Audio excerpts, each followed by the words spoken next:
E aí, Camila, tudo bem? Vamos lá, dando uma passada geral então na apresentação, né? Bom, antes, só falando um pouquinho de como que surgiu essa ideia, eu sou o servidor efetivo do IPEM, IPEM-ES, que é o Instituto de Pesos e Medidas do Estado do Espírito Santo. Ele é um órgão delegado do IMETRO, né, que é a autarquia federal. Então, o Inmetro ele não atua nos estados, como eu vou estar falando um pouquinho mais para frente aqui na apresentação. Quem atua nos estados, executando o trabalho do Inmetro, né, digamos assim, são os IPENs, são os órgãos delegados. E aqui no Espírito Santo é o IPEM-ES. Bom, esse artigo ele surgiu, né, com base, ele é reflexo, na verdade, do meu projeto de conclusão do curso de pós-graduação em informática na educação, que foi concluída no final do ano passado, né? Eu fiz pelo IFES, né, Polo de Santa Teresa, tá ok? E o título do trabalho, né, Quiz Consumo Consciente, um aplicativo educacional para conscientização do consumo de produtos e serviços. E aí, iniciando a apresentação, né, o primeiro slide ele mostra que, né, nos primórdios, né, quando começou a comercialização, principalmente a comercialização, né, do ser humano, a comercialização de produtos, o ser humano utilizava as partes do próprio corpo para poder utilizar como medidas, né? Então é daí que surgiu a jarda, né, que a figura mostra aí o palmo, a polegada, a braça, o pé. Só que isso trazia muitos problemas nessa relação comercial, porque a medida, né, ela varia de pessoa a pessoa. Então, a jarda, para mim, não é a mesma jarda para você e não é a mesma jarda para o outro. Então, isso trazia muitos problemas na comercialização, principalmente na comercialização dos produtos. E aí, visando resolver esse problema, né, criou-se o conceito universal de unidade de medida, que nada mais é do que uma quantidade, né, pré-estabelecida usada para medir diferentes grandezas, como massa, capacidade, volume. E no nosso dia a dia, rotineiramente, nós temos alguns exemplos que são usados, como o litro, o grau, o metro, o quilo. São unidades de medidas que são usadas rotineiramente no nosso dia a dia. Bom, aí em 1973, aqui no Brasil, foi criado o Inmetro, com essa responsabilidade de criar regulamentos técnicos para garantir a qualidade dos produtos e serviços que são consumidos no país, né? Ou seja, os produtos que são fabricados para garantir a qualidade e a segurança de quem está consumindo, existe um regulamento técnico para que esse produto seja comercializado. Então, quem é responsável por criar esses regulamentos técnicos é o Inmetro. Então, só dando um exemplo, né? Eu, Fábio, por exemplo, quero começar a fabricar colchão. Existe um regulamento técnico do Inmetro dizendo o que deve ter um colchão para que ele seja comercializado no Brasil. Ah, eu, Fábio, agora eu quero fabricar um brinquedo. Então, existe um regulamento técnico do Inmetro dizendo o que precisa ter para que um brinquedo seja comercializado no Brasil. E assim para berço, para cadeira, para uma infinidade de produtos. E a outra atribuição do Inmetro, muito importante também, é de realizar as atividades metrológicas, que são aquelas atividades que são passíveis de medição, né? Tudo que é passível de medida é responsabilidade do Inmetro realizar essas atividades metrológicas, além de fiscalizar. Então, por exemplo, 1 quilo de feijão que é vendido no supermercado. Quem verifica se ali naquela embalagem que diz que tem 1 quilo, realmente tem 1 quilo, é o Inmetro, na verdade, e a fiscalização é feita pelos órgãos delegados, né, pelos IPENs. Então, 1 quilo de açúcar. Quem garante que tem 1 quilo ali na sacola? É o IPEN que vai lá e fiscaliza para poder ver. E aí nós estamos falando de uma infinidade de produtos, né? Praticamente tudo que você vê no supermercado ali está passível de ser fiscalizado pelo IPEN. E é ele que deve garantir que esses produtos estão sendo comercializados com o peso, o volume, a medida que está na embalagem. Bom, os próximos dois slides, eles mostram um pouco da justificativa, né? O que me justificou a fazer esse trabalho. A justificativa desse trabalho a gente pode dividir em duas partes. A primeira que são os acidentes de consumo, né?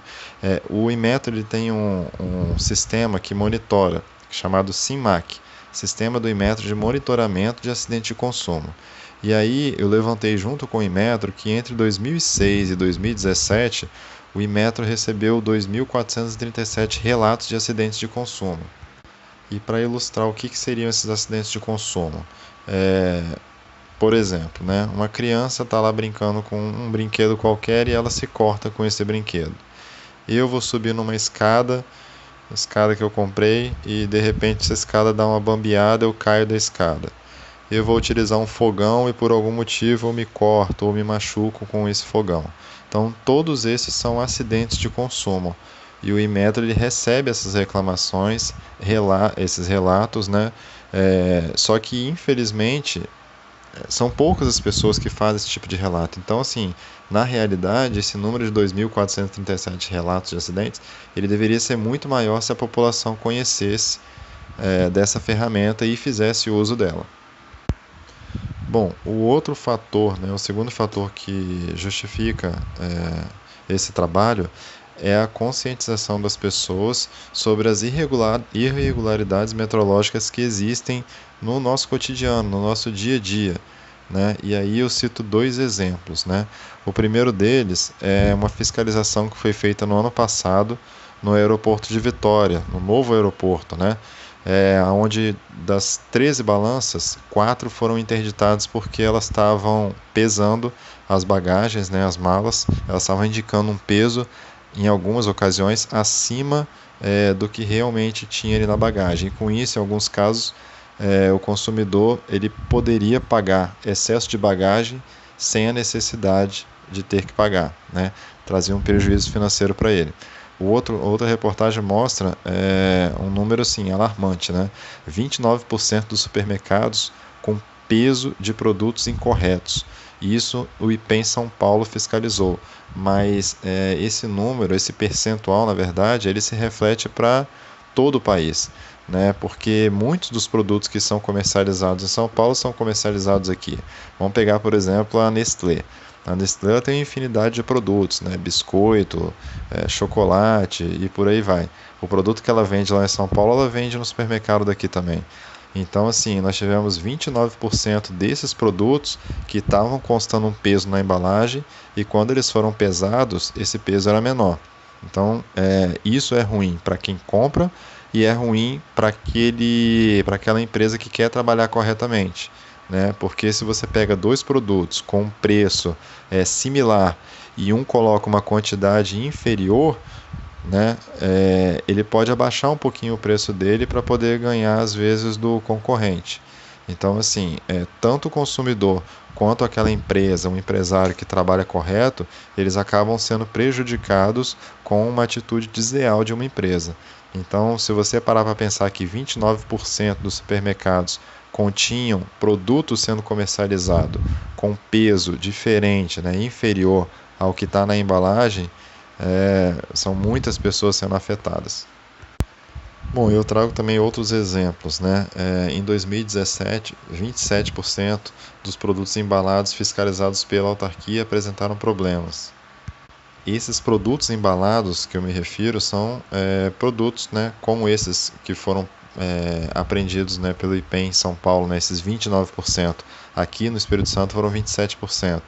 Então, os produtos embalados são aqueles produtos que já vêm com uma medida, né, um peso ou uma quantidade especificada na sua embalagem. Então, o arroz, o feijão, o macarrão, um queijo que você compra no supermercado, presunto, enfim, diversos produtos, né, um milho em lata.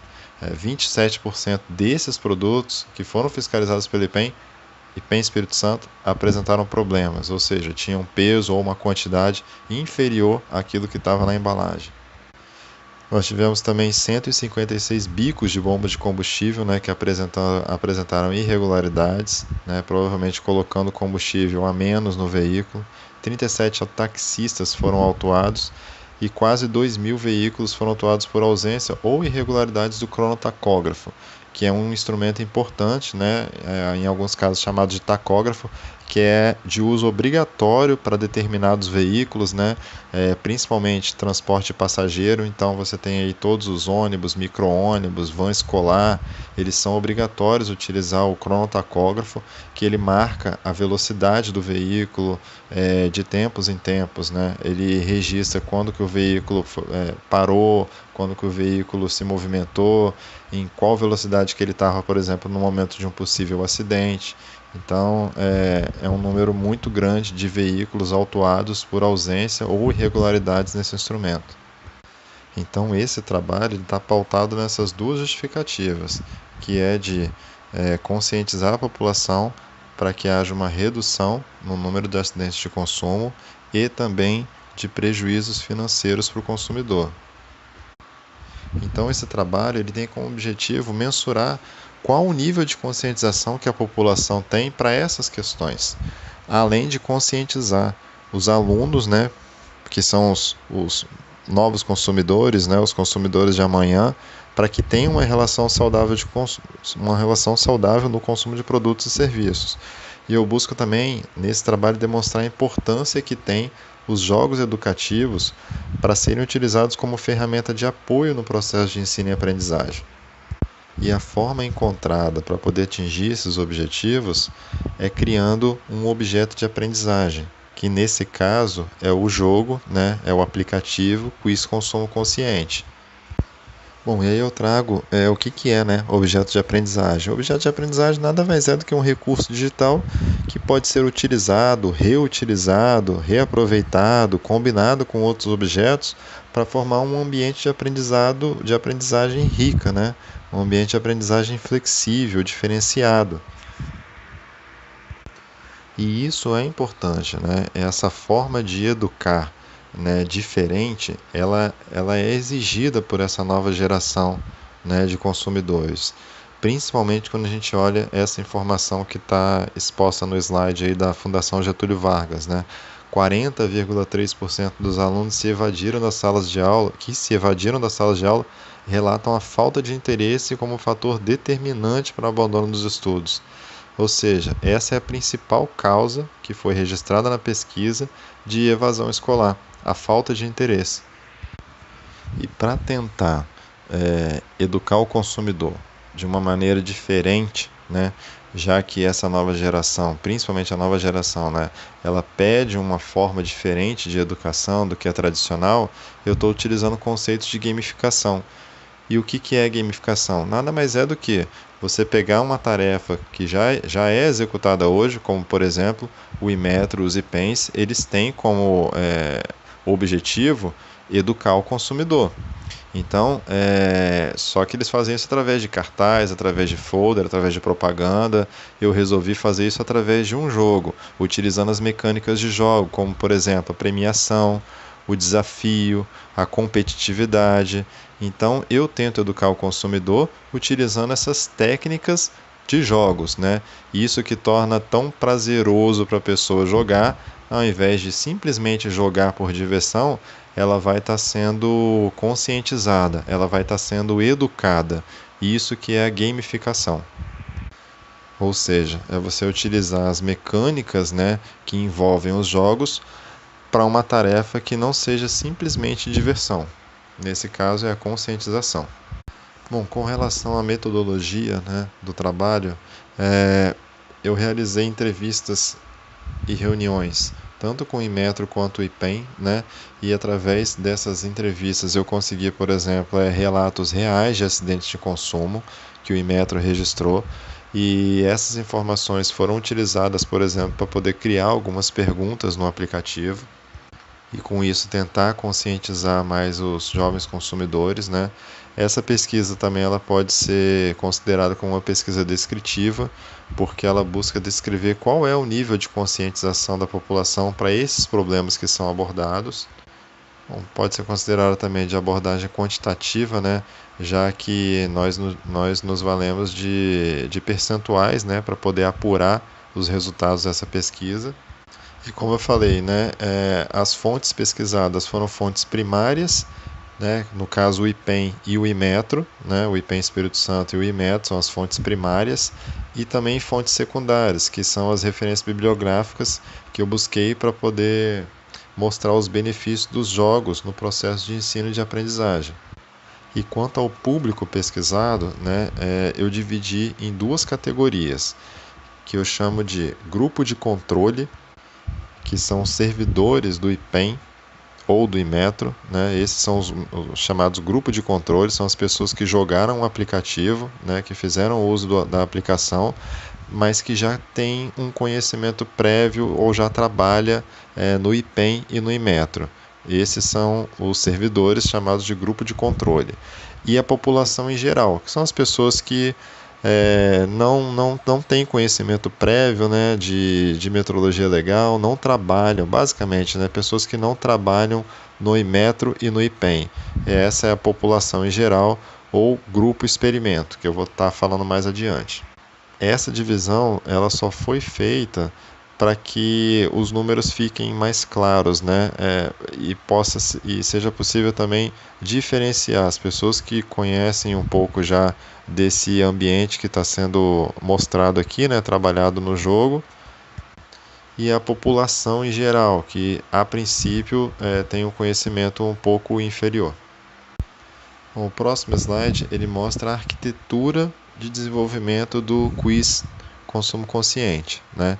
Então ele mostra aqui que o software utilizado para poder fazer a programação foi o App Inventor, né? Que é uma ferramenta mantida pelo MIT. Ela é gratuita e está disponível na internet, né? É própria para desenvolvimento para dispositivos móveis, né? Criar aplicativos para dispositivos móveis, bem simples, que não requer muito conhecimento de programação, só de lógica de programação. E a base de dados escolhida para poder armazenar as informações das pessoas que jogam, né, as questões certas, as questões incorretas, é um serviço disponibilizado pelo Google conhecido como Fusion Tables, né, ou simplesmente Google Fusion Tables. E essas informações ficam armazenadas em uma nuvem computacional do Google. O último slide da parte de metodologia mostra um pouco da divulgação, né?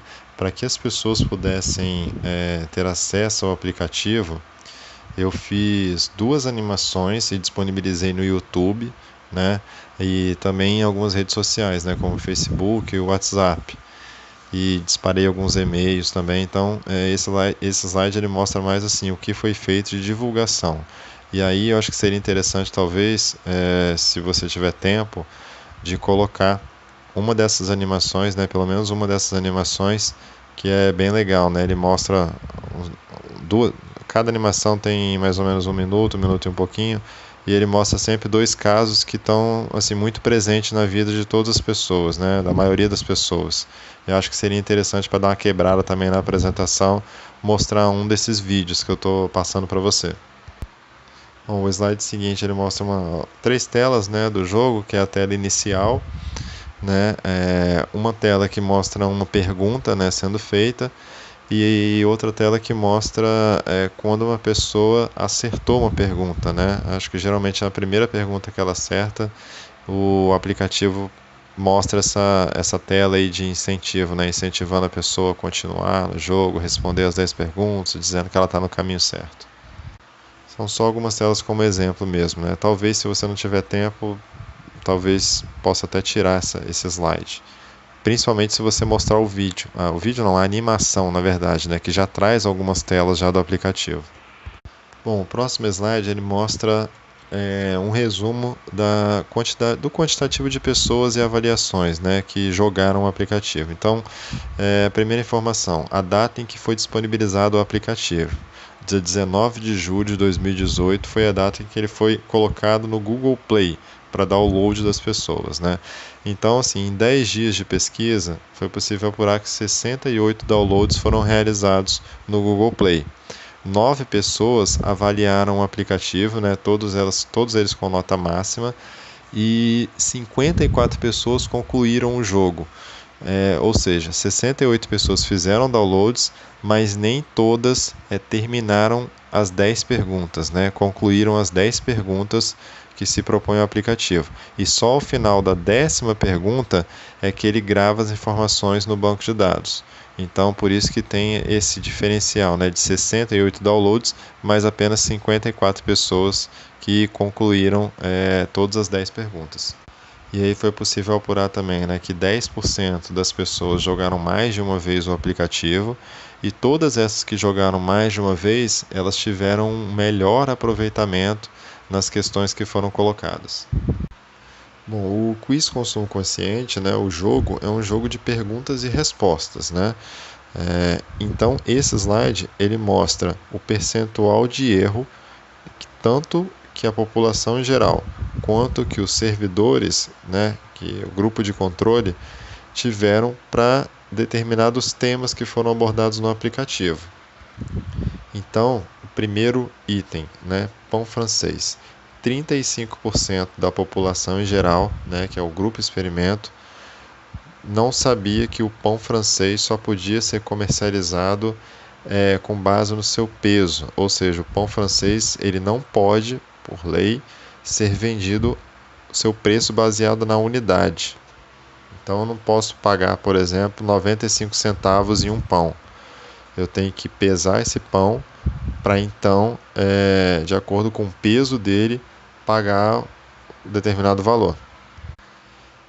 Bom, 16% da população em geral e 10% dos servidores do Inmetro mostrou não conhecer as recomendações do Inmetro ao se utilizar uma balança em um restaurante self-service, que é o quê?